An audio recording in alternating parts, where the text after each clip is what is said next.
Hello mga inday, ayan, for today's ulam, mayroon tayong mushroom dito. Yung mushroom na ito mga inday ay pinahingi lang sa akin. Ayan, kapag binili yan mga inday ay mahal na. Tanggalin lang natin yung kanyang pinagtubuan. At hindi na nga ako nagamit dito ng matalas na bagay kasi malambot naman siya mga inday.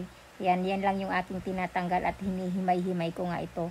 Habang nga naghihimay ako nito mga inday ay meron na akong pinipritong tilapia para mamaya sasahog natin dito.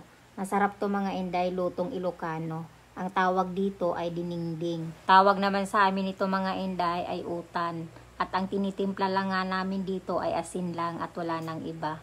Dito ko lang natikman yung lutong Ilocano na mayroong bagoong at unti-unti na rin nasanay ako na ito na rin yung aking tinitimpla. Bagong harvest to mga inday kaya ganito siya kasariwa. Sa amin naman nakakatikim kami ng mushroom pero yung tumutubo lang sa mga puno ng saging, yun yung kinukuha namin at ginagawa namin diningding. Pero nga yung timpla niya ay asin lang at wala nang iba. Ayan, tapos na natin linisin. Itabi lang natin yung ating pinaglinisan. At ito yung ating mushroom. Yan, konti lang siya mga inday. Ayan, linisin naman natin itong ating nabiling ampalaya. Tinatanggal ko lang yung dulo niya mga inday, yung malambot lang para ilagay natin sa ating diningding na mushroom.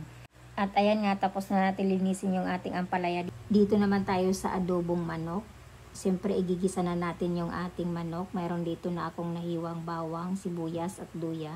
Hindi ko na pinakita sa inyo mga inday kung ano pa yung inuna kong ginisa. Kasi alam ko naman na alam nyo na ito igisa dahil lutong bahay lang naman ito. Simpleng ulam lang. Ayan, nagisa na natin. Ihulog na yung ating manok. At syempre, imikos-mikos muna natin to. At pagkatapos nga natin mikos-mikos, ay lagyan na natin ito ng pamintang buo. Ayan, takpan na natin. At dito naman tayo sa ating gulay. Ihulog na natin yung ating mushroom dito sa ating pinakulong tubig. Ayan, hindi pa kumukulo pero ihulog na natin to kasi para maluto ng mabuti yung mushroom. Sabayan na natin ng pritong tilapia. At syempre lalagyan natin ito ng bagoong. Ayan, konti lang yung ating ilalagay dito para hindi masyado maalat. At mamaya pakukuluin lang natin ito at ihulog naman natin yung ampalaya.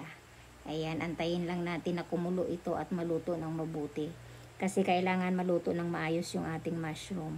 Ayan, hinulog na natin yung ating ampalaya. Kunting kulo lang ito ay luto na ito. Thank you for watching mga inday. Bye!